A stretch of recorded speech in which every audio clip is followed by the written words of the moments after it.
자, 이 와중에 또 다시 불붙은 게 이준석 전 대표의 신당설이란 말이에요. 자, 두 번째 주제입니다. 이 대표와 이준석께 이제 사실상 국민의힘과 약간 별거하는 듯한 느낌이 있는데 진짜 뭐 도장까지 찍는 건지. 자, 일단 이준석 대표 신당 관련 본인 입장부터 듣고 오겠습니다. 아니요, 꼭 신당을 하기 위해 사람 만나는 건 아닐 수도 있죠. 같이 할 사람들을 만난다는 거는 뭐든 할 수 있다는 거죠. 근데 거기에 신당도 포함이 되는 거 아니에요? 정말? 당연히 배제하지 않고 가는 거죠. 이준석, 유승민 신당은 낭설입니까?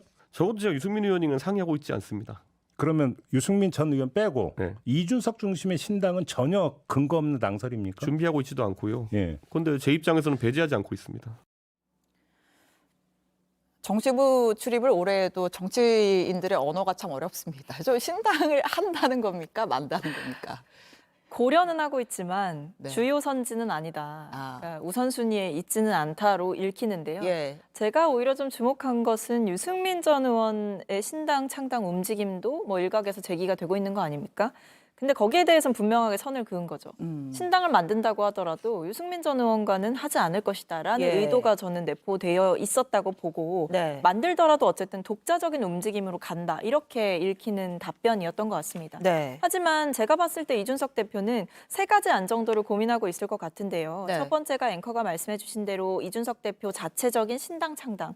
그다음에 두 번째는 국민의힘 내부에서 공천을 받는 거죠. 네. 그러니까 국민의힘 후보로 총선을 치르는 겁니다. 마지막으로는 국민의힘 후보도 아니고 신당의 후보도 아닌 무소속 이준석으로 선거를 치르는 방법. 아. 이 세 가지를 두고 고민하고 있을 텐데 저는 뭐 제가 이준석 대표와 소통을 해본 것은 아니지만 말하는 내용으로 봤을 때 신당 창당에 대해서 적극적인 움직임을 보이지는 않고 있다.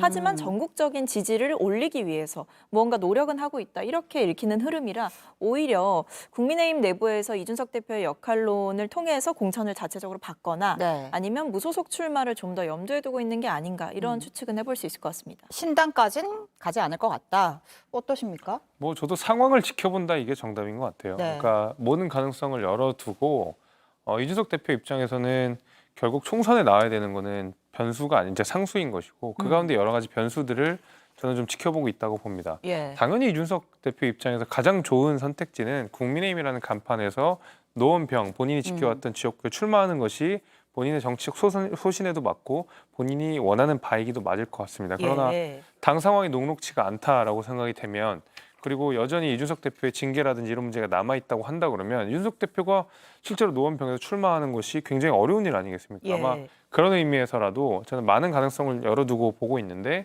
제가 개인적으로 보기에도 신당 창당은 아직 가장 후순인 것 같습니다.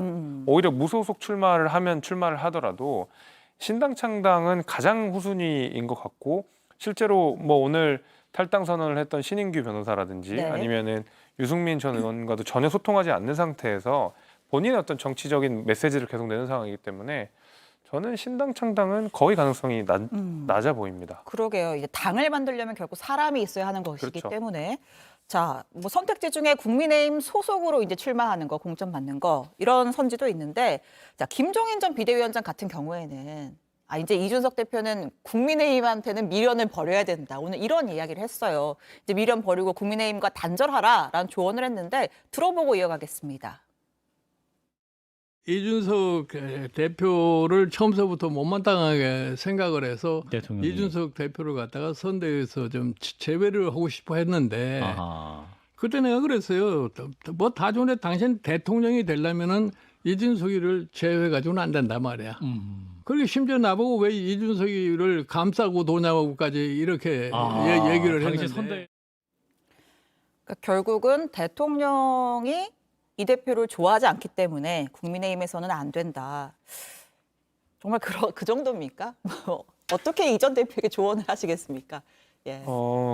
그럼에도 불구하고 저는 이준석 대표가 노원을 오랜 시간 지켜왔고 거기서 세 네. 번의 출마를 했었고 본인의 고향이기도 하기 때문에 그리고 본인이 전직 당대표였고 이런 것들을 생각해 보면 국민의힘의 간판을 달고 노원병에 출마하는 것이 가장 좋은 모습인 것은 사실인 것 같습니다. 예. 다만 김종인 위원장이 이준석 대표를 굉장히 아끼고 지금 당내의 역학관계라든지 아니면 당 지지율 같은 것들을 봤을 때 사실상 노원병이라는 지역에서 당선 가능성이 워낙 떨어지고 있는 상황이다 보니까 오히려 뭐 무소속이라든지 제3신당을 통해서 정말로 당선 가능성이 있는 방법들을 좀 선택하면 좋겠다라고 뭐 나름의 조언을 하신 것 같지만 뭐 정치는 결국 명분 아니겠습니까? 그러니까 이준석 대표의 가장 큰 명분은 본인이 지켜왔던 자리에 국민의힘이라는 간판을 달고 나가는 것이 가장 좋은 모습이 아닐까 그건 제 개인적인 생각입니다.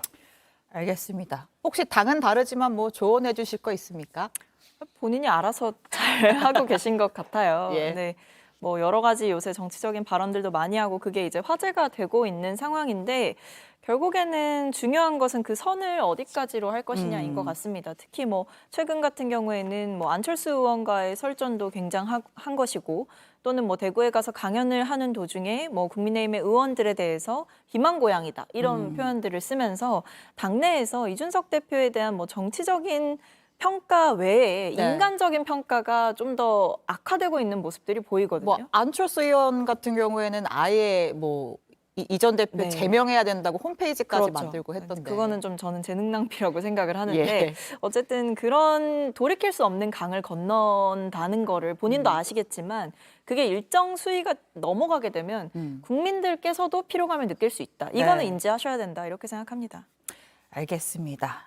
뭐 짧게 얘기를 했지만 뭐 안철수 의원이 그 홈페이지 만들고 두고 뭐 이준석 대표도 왜 재능 낭비하냐면서 뭐 내가 뭐 버그도 잡아냈다 이러면서 또 기싸움을 하던데 두 분의 관계도 참 재미있는. 국민들께서 좀 세금 아까워하실 것 같아요. 안철수 의원께서는 국회의원이시잖아요. 예. 그런데 국회의원께서 의정 활동에 그리고 국정감사에 더 적극적으로 참여하셔도 모자랄 시간에 이준석 대표 제명하자고 홈페이지까지 만드시는 모습을 보면 국민들은 내 세금이 도대체 어디로 가고 있나 이런 생각을 하실 것 같습니다. 알겠습니다.